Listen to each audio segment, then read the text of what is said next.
Welcome back, everybody, to the South Carolina Gamecocks revamped Dynasty. Here we continue our journey in Season 4 as we take on the newly ranked Tennessee Volunteers, who are led by none other than former offensive coordinator for the Gamecocks, Marcus Satterfield. The Volunteers are 4-1 on the year, 2-1 in conference play, and they have been very, very good to start the year. They've only lost one game all year long, and statistically, they're a little worse than us in most categories, but they do have us beat on rushing yards and passing defense. Overall, though, this should be a fairly lopsided game for us if we play to our abilities. We did have that hiccup against Georgia, but Tennessee had the hiccup against Florida. Other than that, they were able to take the Dogs down last week 13-7, and now they are taking on us. We are number 9. We were 11 last week. We jumped back into the top 10. The Volunteers are led by senior 90 overall Taven Jackson. He has some speed. He has some passing ability. But sitting at a 90 overall, he's going to be dangerous. Last year was 16-9. This year he has 13-6 so far. And he's looking to add to that total a little over 1,300 yards through the air. And on the ground, he's been pretty decent as well. He's not the most reliable runner, but they have Justin Thomas and Dylan Sampson to do that. Thomas has 79 attempts for 430 yards, and Sampson has 22 for 130 at the receiving position. They are led by Chaz Nimrod, a junior receiver. Very talented guy there. 3 touchdowns on the year. Squirrel White, another junior receiver. He has 5 touchdown receptions on the year. And also Caleb Webb, another junior receiver. He doesn't have a touchdown yet this year, but here we are down on the field in Williams-Brice, another home matchup for the Gamecocks, looking to get their win streak now to 3 or 2, I believe, after the win last week over Kentucky. And now it is a passing play to Thomas on the sidelines, and that is going to be a nice 8-yard gain after Thomas just dumped it down. 3rd and 2 early in the game for the Volunteers offense. Jackson has Thomas. It's going to be a fake run. He wants to go deep downfield. Got a man open, but it's incomplete. Stone Blanton didn't have the speed to keep up with the receiver, but Taven Jackson's pass is incomplete, and the Gamecocks are going to start their day on a 2nd and 10. Braden Davis scrambling. You don't see him do that very often, but when he has done it, he's been effective. And now a 3rd and 5, trying to get a first down here. Braden Davis fires, and it's just not even close. 0 of 2. The rain, you've got to think, is affecting the quarterbacks here today, early at least, before they get settled down. 1st and 10, Jackson's going to take the option. He's got some space, bounces off of a man, and he's open down the sideline. Pushed it down right around the 45-yard line. 22 yards for Jackson as he made a nice cut up the field after Quan Banks missed the tackle. Now a 1st and 10. Jackson is going to throw it again. This time it's going to be a pass to Nimrod, and Chaz Nimrod has a first down of 18 yards, and that is a good catch there. 3rd and 11 later on the same drive. Trying not to stall out here in Gamecock territory. Jackson takes a snap. He's looking across the middle. He's got Campbell. Miles Campbell running down the middle of the field. The tight end, 22 yards on that one. And the Volunteers offense has found their way deep inside the red zone early here in this first. 2nd and goal. Jackson's going to go to Sampson. Sampson pushing his way. Nick Barrett has to bring him down from behind. Instead, it is a 3rd and goal. They're 1 of 2 on 3rd down so far. It's going to be a pitch. Thomas gets the block, and he gets the edge, and it's a touchdown. Justin Thomas, the 3-yard touchdown from the pitch from Taven Jackson. And just like that, the 21st ranked Volunteers are up 7-0. You've got to answer. Lavesa Carroll, he's got a nice first down run. That's going to give them 11 and another chain there, or set of downs. Now 2nd and 10 later on the drive. Carroll's bouncing, and he's pushing his way. He can only get 2 on the ground there, so they face a 3rd and 8 now. Davis wants to throw. Fires outside, and it should have been picked off. Elijah Herring had it in both of his hands. He did a great job in coverage. Braden Davis struggling. 1 of 5 to start the day now. 1st and 10. They're in an empty back set, so they're going to look to throw. Jackson under pressure, and he's sacked. Taven Jackson held on to it just a little too long, and Nick Barrett made him regret it. They only rushed 3 that time. They left 1 of the 4 as a spy. And still the Gamecocks got home. Jackson now 3rd and 10. He's going to look to throw. He does have his man, but just like that, He sails it a little long, and he is going to incomplete that one. And now a minute left in the quarter. It's a 1st and 10. The Gamecocks get the ball back, setting up a screen. Lavacia Carroll got a lot of space down the right side. He's pushing his way towards the sideline. Markham right around midfield. That is a 22-yard catch for the running back there. And Carroll, just a nice job to stay behind his blockers and get into the open field. Unfortunately, he could not outrun everybody, but the senior veteran running back does a good job there of getting as much yardage as possible. Now 3rd and 6. We're down past 30 seconds in the quarter. It's going to be a pass play from Braden Davis. He's going to step around, fire deep downfield. He had his man open, but that one sails on him, and now 2 of 8 to start the day. Braden Davis just has not looked good as they have to punt it back to the Volunteers. 3rd and 9 for their next possession on the first play of the second quarter. We're 8 minutes even. Taven Jackson takes the snap, fires across the middle. Chaz Nimrod, he gets 4, but nothing going for the Volunteers there, and they're going to have to kick it back to the Gamecocks. So we got another chance to tie it up. Davis this time sets and throws, and it's a bad pass, but DJ Long comes back to it, and he's had an excellent few weeks the last couple games we've played, and now it's the 2nd and 10. Braden Davis, all kinds of space off the read option, but he's tripped up. Just didn't have enough speed to get past that one man. Now a 1st and 10 inside the 30. Markham right at the 30. Carroll's going to go on the stretch, cuts it back inside, pushes and breaking tackles down inside the 20 at about the 16, 17-yard line. 1st and 10 now. Davis, play action, pressure on the left side. Wide open, Sampson, touchdown.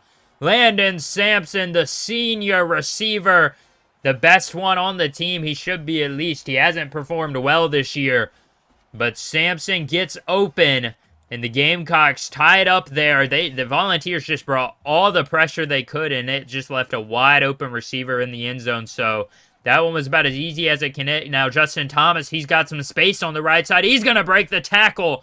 Westmoreland couldn't bring him down, and now Eminowari had to come in and clean it up. 18 yards on the ground, 2nd and 10 now. Under center, Jackson in the I formation again. They like to run it out of this a lot, and they did it the last time. This time Jackson's going to go the opposite direction. Thomas got some blocking. A nice edge set there for the Volunteers, and Justin Thomas, 21 yards down the field as it is 7-7, but the Volunteers are making their way towards scoring position. I thought that was a block in the back there on Justin Birdsong, but they did not call it. So instead, they got a 1st and 10 inside the 35, or right around the 35 now. Do they run it again? This time they keep it with Sampson, the backup. And Stone Blanton, he had a lot of space on the left side, but Blanton comes sliding in and makes a great diving tackle. Now 3rd and 13. They get it to Squirrel White, and they mark him with the 1st down. A very generous spot, in my opinion. But they're going to give it to him. They have a 2nd and inches now inside the 20. It's going to go to Sampson, who pushes his way outside, but he is not going to get it. He's going to lose 4 on the play. He cannot get back to the line of scrimmage now. 3rd and 4 for the Volunteers. Jackson's going to take the snap. He wants to throw it this time. Under pressure, nowhere to go. He had 3 guys on him, and he escaped 2 of them, so I'll give him that. But Nick Barrett is going to be the one credited with the sack. Rory Patrick and TJ Sanders just couldn't bring him down, so they're going to settle for the field goal, and that one is no good. So the Volunteers do all that, and they're not even going to get a point. And Lavacia Carroll starting the next drive off with a big 21-yard run. A scamper there for the young or the veteran running back now. Braden Davis on 1st and 10 going to go back to Carroll. He struggled early in the year, but thank the Lord he is getting it going, because that is going to relieve this passing game so much. Now Davis steps up, fires an easy dot. DJ Long was wide open the whole route. He actually led him into coverage. And now they have a 3rd and 11 deep inside Volunteers territory. Carroll is going to get close to it. So an interesting decision to be made here. 4th and 1, 9-yard run on 3rd down. Carroll keeps it. He's diving for the end zone and a touchdown. 6 yards out, Lavacia Carroll. And that is a 14-7 ball game, as Jackson and the Volunteers are going to go with Thomas again. He's got some space up the right side. Finally, the cavalry arrives after he got well into the secondary. And now a 1st and 10. Taven Jackson wants to throw. A nice move by Miles Campbell to get open. He had a D lineman covering him. Rory Patrick, a tough task to cover a tight end as fast as Miles Campbell. Now 2nd and 4. Jackson's hit as he throws. And it should have been a sack or a fumble. But instead they give him a 3rd and 4. Taven Jackson to tie it or have a chance to tie it into coverage, and it's an incomplete pass. Justin Birdsong was there, so they do hit the field goal this time. It's a 14-10 ball game. Braden Davis on 1st and 10 going to go to the wheel route to Carroll. Another big pass play for Lavacia Carroll, and that one goes for 39 yards. Still a minute and a half remains. 1st and 10 now. Play action. Davis under pressure, looks to throw, and his head as he releases it, and it's picked off. Elijah Herring, he dropped one earlier, but this one, he was not going to let go of that. Braden Davis, not really his fault there. He had a guy open, but instead of getting it downfield, he just got hit, and that completely altered the ball there. Now they have a 14-10 ball game late in the 2nd, and he sacked Taven Jackson. They're going to call a timeout. But not a lot of time left for the Volunteers offense to get things going here, as they are now facing a 2nd and 15. They're in a hole here. And now they face a even bigger hole. 3rd and 17. A minute 15 remains. He has his man Frazier, and they get close to it, but Casey Frazier is short. So the Gamecocks using a timeout. Head coach Bilak Shmeem says, we've got some time left on this clock. We want to go for the end zone. Braden Davis going to go for a big play immediately. Should have been picked off by Christian Charles. The secondary there was very good, covering the deep crossing route. Now 3rd and 11. Davis going to fire to Brandon Hammond. Nowhere to go. A 6-yard catch and run. And the Volunteers now 30 seconds left. 3rd and 10. No timeouts for the Volunteers. 3rd and 10. Jackson wants to throw. He's got his man, but he drops it. Nimrod, if he catches and turns, that may be more. But instead, we head into halftime and a 1st and 10 to start the second half. Lavacia Carroll quickly is brought down after just 2 yards on the ground. 2nd and 8 now for the Gamecocks. Davis takes the snap, play action, fires to Long again, quickly becoming his favorite target. DJ Long, 14 yards through the air now. 3rd and 4. Davis is going to take the snap. Fire immediately to Carroll. He's got another big catch. He has been so instrumental in the passing game today, getting it going on those little short passes. 2nd and 5. Now inside Tennessee territory. Carroll's got the pass or the ball. He's rumbling down the field right up the gap, and that's a 28-yard run, bringing him down around the 12. Carroll just went right up the middle. They parted the Red Seas. Now they have a 1st and 10. Davis calling some audibles, getting the line to set up. Davis is going to take the snap. He wants to go to the air under pressure, rolling out. He just gets rid of it. The smart play, not to force it, and live to fight another day. 3rd and 11 now. Same spot, just a yard back. Play action. Davis to the end zone again, and it's Sampson again. His 2nd of the day. And now it is a 21-10 ball game if they can hit the extra point. They called the same play as earlier, and the Volunteers, once again, they just could not cover Landon Sampson in the back of the end zone. And now the Volunteers have a 1st and 10. It's going to be a run to Justin Thomas. He is stuffed. Give him 3, but not much at all. So Stone Blanton brings him down. They have a 3rd and 1 now. Under center this time. Jackson's going to go to Thomas. He's got it. Could have been brought down in the backfield, but a missed tackle is going to keep the drive alive. 1st and 10 now. 4 minutes remains. Jackson screenplays intercepted by Nelson. Keenan Nelson Jr. jumps it, and he's taking it to the house. A house call for the Gamecocks secondary. Keenan Nelson read it like a book, snatched it out of the air.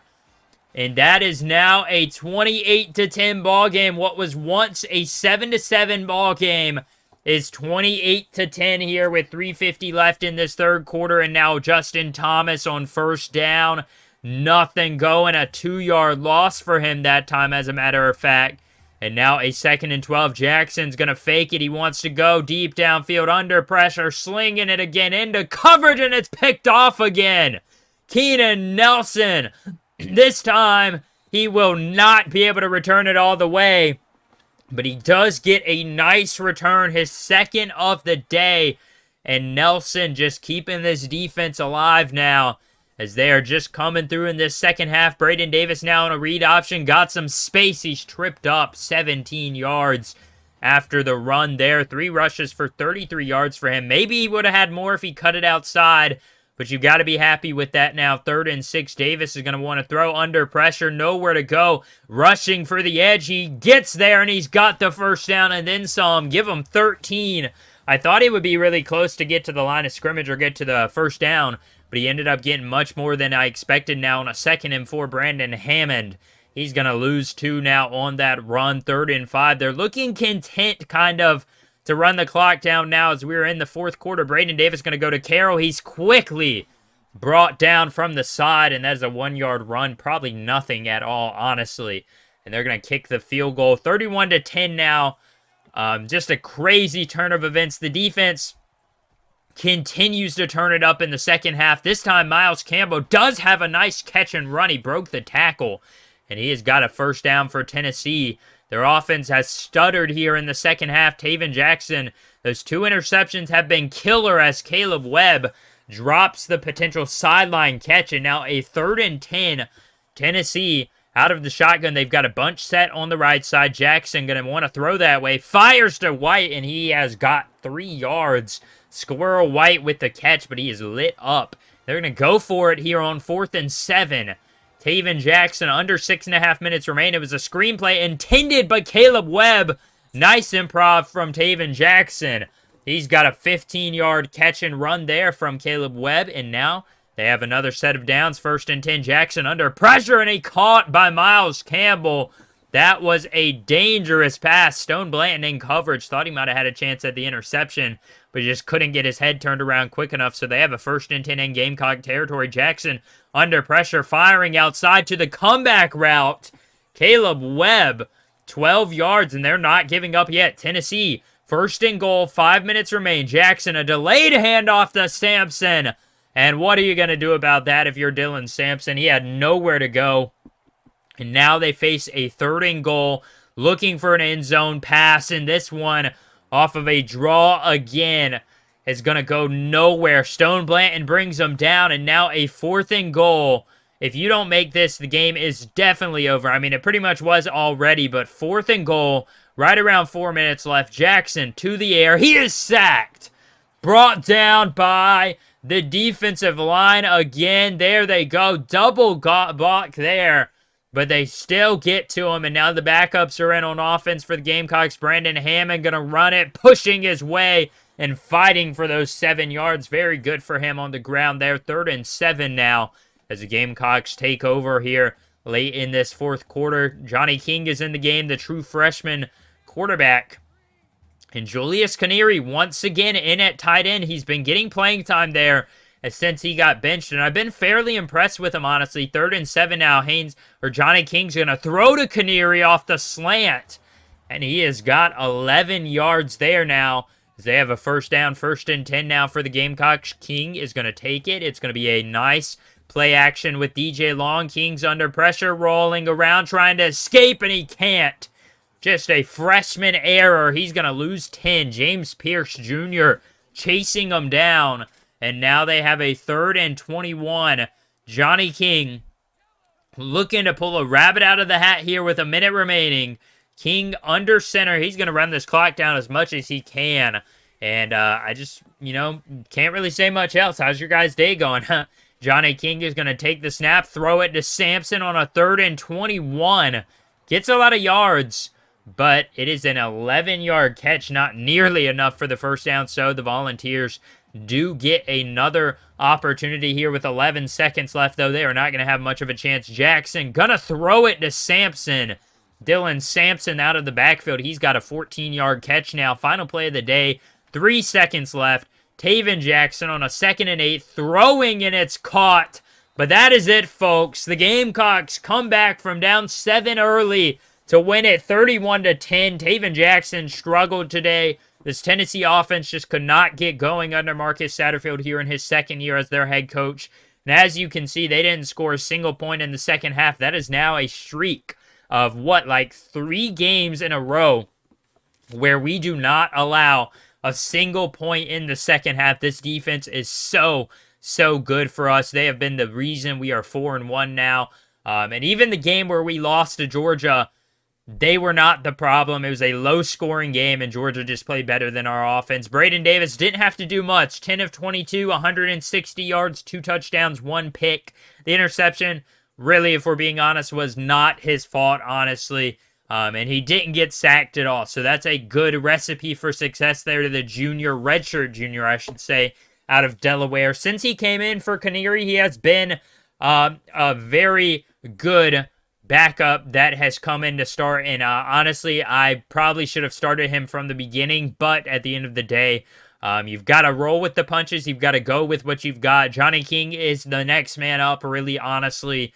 And he's got 2 completions on 4 attempts. Lavacia Carroll, 23, 136 and a touchdown. Brandon Hammond, 9 for 28. Braden Davis, 4 for 46. He had a 17-yard scamper.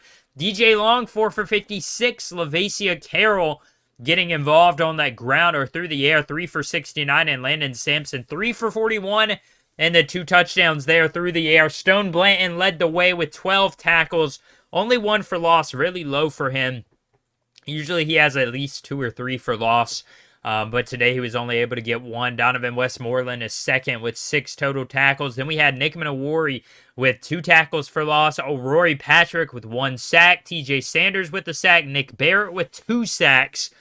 Just a good game from him. And obviously, Keenan Nelson, 2 interceptions, 1 for a touchdown, and that was the turning point of the game. That was really where I think we won this game. Marcus Clark, once again, he was perfect. He's been so good bouncing back this year. And now, let's go ahead and take a look at some top 25 matchups. For whatever reason, they have us ranked number 9 now at 5-1. We should jump up into the top, I would say probably the top 5 if we're lucky, if some teams lose, but we're probably going to jump up maybe to like 7 or 6 there in the top 25 rankings. But what are you going to do about that? Not much you can do, as we're going to take a look at some of the ranked matchups here across the nation. And we are going to see exactly what is going on with everybody around the country.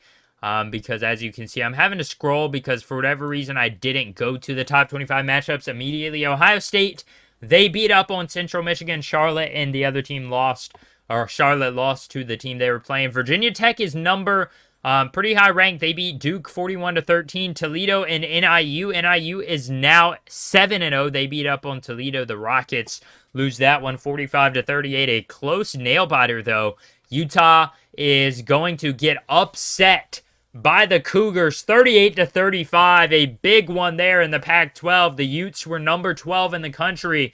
Hate to see how far they're going to fall. Washington at Oregon, the number 1 ranked Ducks have a ranked matchup. That wasn't even a chance for the Huskies.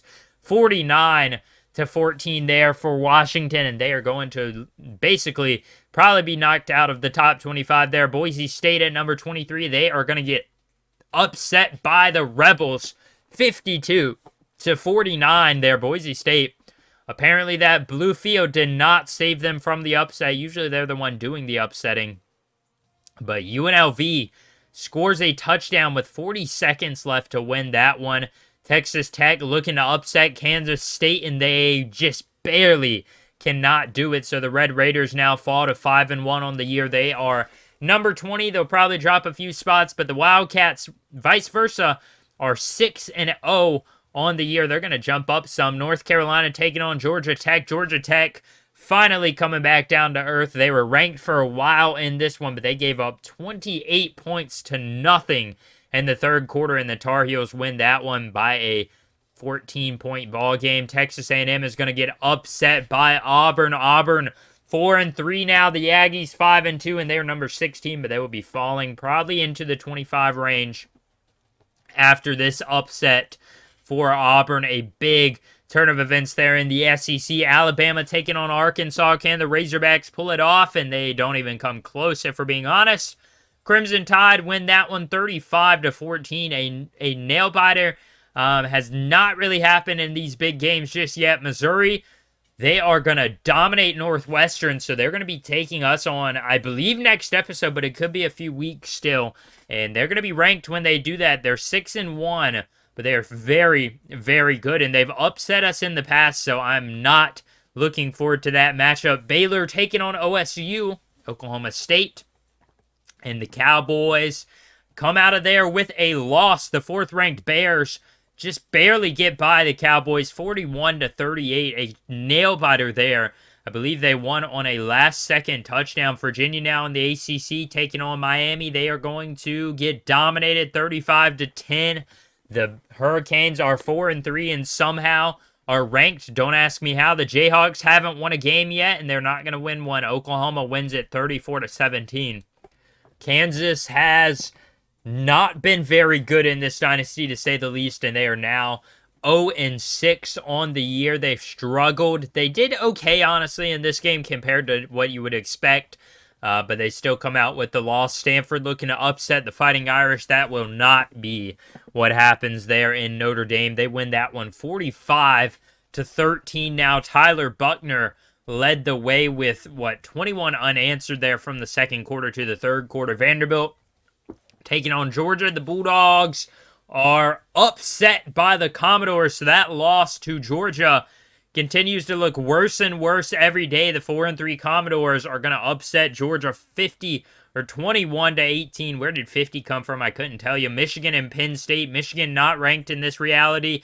Not good in this reality either. They lose that one 45-7, and that is going to be a tight matchup there. Wake Forest taking on Pitt, an ACC matchup. The Demon Deacons 31-10. They are going to get out of there with another win. So Wake Forest, they had a tough schedule, but they're getting back on track now after taking on a few top-ranked teams. Colorado loses to the Wildcats. Arizona is now 6-0 on the year. 42-17 is the final there, as they're going to win that one over the Buffaloes 1-6. They don't have Dion in this world, so they are not nearly as good as you would hope they would be. As you can see, though, Arizona scored 28 straight from the second quarter to the third quarter.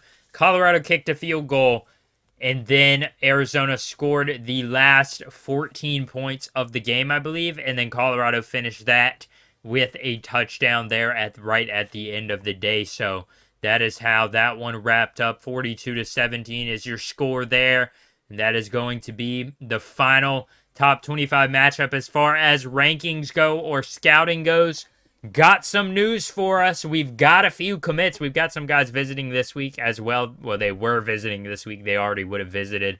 But we've got some bigger commits too. Andy McIntyre out of Washington.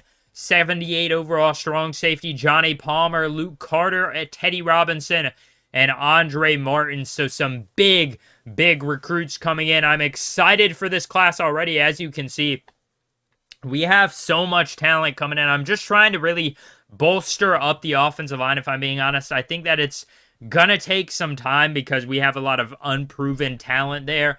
But if we get freshmen in, I do like our chances. And next week, we will be taking on the 6-1 Missouri Tigers, a team that the Gamecocks struggle with in real life. It will be a number 9, number 18 matchup. Those will change by the time the episode comes out because we'll simulate. But Missouri is pretty much leading us in every offensive category besides passing, and that is a close matchup there. The rushing defense is slightly worse than us. The passing defense is much better than us. And the Tigers have had a good year so far. They were able to beat Alabama 28-14. They were losing or lost to Georgia by a touchdown. So essentially, they have the same schedule as us. They just haven't played nearly as many ranked matchups that we have. So we'll have to see how they do the last half of the year. But at the end of the day, we've got to take this one serious. We cannot just go through this and go through the motions at all. Hopefully, you guys will all tune in next episode as we take on the Tigers. I thank you all for watching. I apologize for the breaks in between videos. With school and stuff, it just gets very difficult and crammed to get videos out, so I hope you guys stick with me. If you do enjoy this, hit the like button, subscribe, turn on post notifications so you never miss a video, and I'll catch you guys next time as we take on number 20 or number 18 Missouri. Adios, everyone.